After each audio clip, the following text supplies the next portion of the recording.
Panginoon at sumayo rin. ang pagpapahayag ng mabuting balita ni Jesucristo ayon kay San Mateo. Papuri sa iyo, Panginoon. Noong sandaling iyon, lumapit kay Jesus ang mga alagad at nagtanong, "Sino po ang pinakadakila sa kaharian ng langit?" Tinawag ni Jesus ang isang bata, pinatayo sa harapan nila at ang sabi, "Tandaan ninyo ito, kapag hindi kayo nagbago at tumulad sa mga bata, hinding-hindi kayo mabibilang sa mga pinaghaharian ng Diyos. Ang sinumang nagpapakababa na gaya ng mga batang ito ay siyang pinakadakila sa mga pinaghaharian ng Diyos. Ang sinumang tumatanggap sa isang batang ganito dahil sa akin, ay ako ang tinatanggap. Ingatan ninyo na huwag hamakin ang isa sa maliliit na ito. Sinasabi ko sa inyo, sa langit, ang kanilang mga anghel ay laging nasa harapan ng aking Ama." Ang mabuting balita ng ating kaligtasan. Pinupuri ka namin, Panginoong Heso Kristo. Magsiupo muna po ang lahat. Magandang hapon pong muli sa ating lahat. Maraming salamat po sa inyong pagpapasyang magsimba ngayong unang araw ng paggawa at unang Lunes sa bagong buwan, ang buwan ng Oktubre. At tuwing sumasapit po ang ikalawang araw ng Oktubre, October 2, atin pong ipinagdiriwang sa buong simbahan ang kapistahan ng mga anghel na tagatanod, the guardian angels, the feast of the guardian angels. Kamakailan, atin pong ipinagdiwang ang kapistahan ng mga arkanghel, si Miguel, si Rafael at si Gabriel.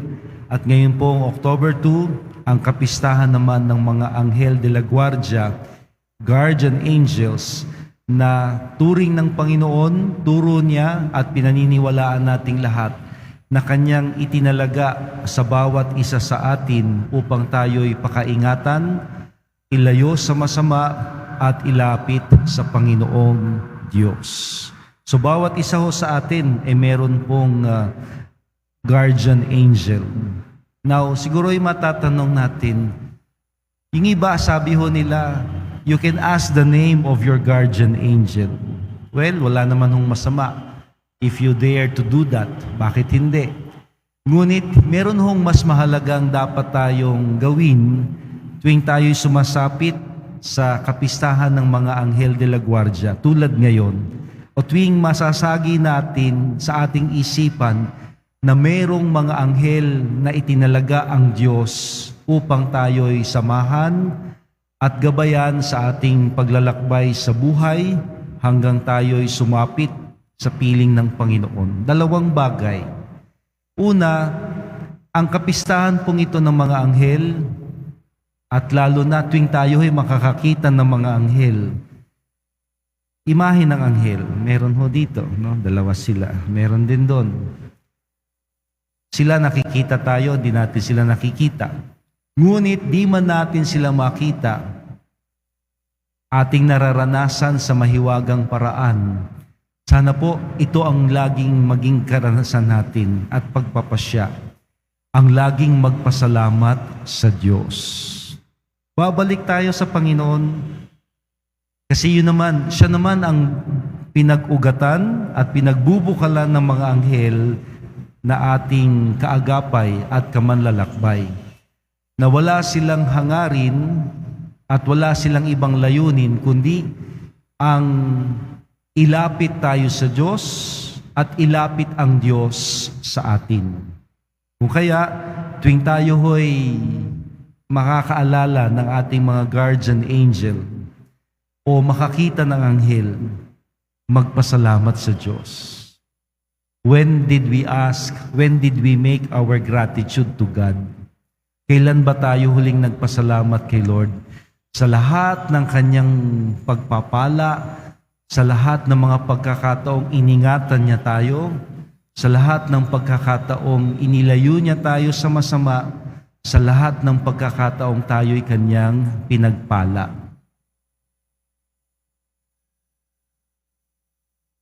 May naaalala ba kayo Ito ho ang maganda nating gawin sa buong natitirang maghapon. Ang sariwain sa ating gunit at alaala ang napakaraming pagkakataong tayo'y iningatan at pinagpala ng Panginoon. Sa Diyos, tayo dapat laging nagpapasalamat. Hindi lang laging hingi. Anong tingin natin sa Panginoon? Parang vendo machine. Alam niyo yung vendo machine, no? Isang pindot, may lalabas. Kung anong pinili siya, re-request, kuha. Dahil kahit sabihin natin ang Diyos ay mapag-unlak, ang Diyos ay mapagbigay, ang Diyos ay mapagtangkilik, lalo na kailangan natin siyang pasalamatan sa lahat niyang kabutihan. Lalo't higit sa pagtatalaga ng mga anghel upang tayo'y gabayan, upang tayo'y pakaingatan. Gayon na lang ang tingin ng Diyos sa atin, higit pa sa mga anghel, na ayaw niya tayong mawala, ayaw niya tayong mapahamak, at itinalaga niya, inatasan niya ang kanyang mga anghel upang tayo'y samahan at upang tayo'y iharap sa Panginoon sa kanilang pananalangin at pagdarasal. Yun ang sabi ng Panginoon. Sabi niya, di ba? Sinasabi ko sa inyo, sa langit ang kanilang mga anghel ay laging nasa harapan ng aking Ama. Magpasalamat tayo sa Panginoon na tayo hindi niya pinababayaan. Ang kanyang mga anghel ay laging sa atin nakaantabay at gumagabay. Ikalawang pagpapasalamat mismo sa atin hong mga anghel. Siguro itatanong niyo, Father, paano ko gagawin yon? Siguro ay manahimik at sa pananahimik, kilalanin ang di natin nakikita, di natin nararamdaman, di natin naaamoy, ngunit naniniwala tayong siyang pagpapala, siyang anghel ng Diyos na laging sa atin ay gumagabay. Kailangan tayong maniwala. Meron hong isang aklat na ako ay nakuha sa internet and I even ordered that book. It's a survey on the many accounts of people regarding near-death experiences. Na maraming sakuna silang nakaharap at naranasan at ramdam nila ang natatangit kakaiba, mahiwagang pag-iingat ng Diyos, pag-aadya ng Panginoon sa kanila, na pinaniniwalaan nila na ito'y kilos mismo ng kanilang mga anghel de la guardia. Tayo ho mismo, di ba? Kung atin hong babalikan, sasariwain ng ating mga karanasan, muntik na, naiadya ako sa kapahamakan. Muntik na. Ang lapit-lapit na. Ako na sana ang susunod. Ako'y ipinag-adya sa kapahamakan. At sana, hindi lang pasasalamat sa Diyos, kundi mismong sa mga anghel na ipinagkatiwala ng Diyos, pinagkatiwalaan upang tayo'y samahan at gabayan. Huwag natin po silang biguin at huwag natin silang kalimutan. Di natin sila mabibigo at di natin sila makakalimutan. Kung sila mismo, atin hong pinasasalamatan. Sa lahat nilang tiyaga, sa lahat nilang sigasig na tayo'y samahan, gabayan, ilayo sa kapahamakan, sa kabila ng ating pagpili ng masama. Di tayo sinusukuan ng mga anghel na itinalaga ng Diyos sa atin. At isa hong napakagandang pagpapakita, pagpaparamdam na sila'y ating pinasasalamatan at kinikilala. Lagi ho nating pipiliin ang tama at mabuti. At sa maraming pagkakataon na tayo'y naiaadya sa kapahamakan, alalahanin, ito'y pagkilos ng Diyos na di matatawaran sa tulong ng kanyang mga anghel. Kaya, tatlong bagay ho, nawa ang maging bunga ng ating pagdiriwang ngayon sa karangalan ng mga guardian angels. Una, Pasalamatan po natin ang Panginoon. Mahal na mahal tayo ng Diyos, kaya't binigyan niya tayo ng mga anghel. Tigigisa. Bawat isa, may mga anghel tayong tagatanod, ginagabayan, sinasamahan tayo. Kahit ang pinipili nating masama at mali, di nila tayo sinusukuan. Pasalamatan ng Diyos sa kanyang walang sawang pag-iingat at pagmamahal, pagpapahalaga sa atin.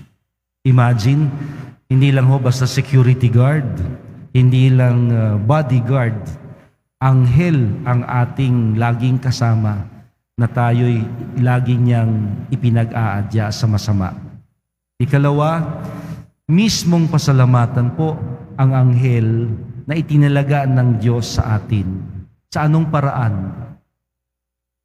Hilalanin ang lahat nilang kabutihang ginawa sa atin.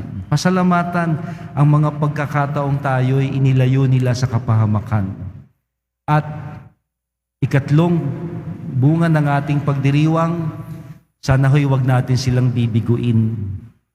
Bigyan natin ng saya ang mga anghel na pakikinggan natin sila, pipiliin natin lagi ang tama't mabuti at nararapat dahil ito ang kanilang paggabay hanggang tayo'y mailapit nila sa piling ng Diyos sa kalangitan.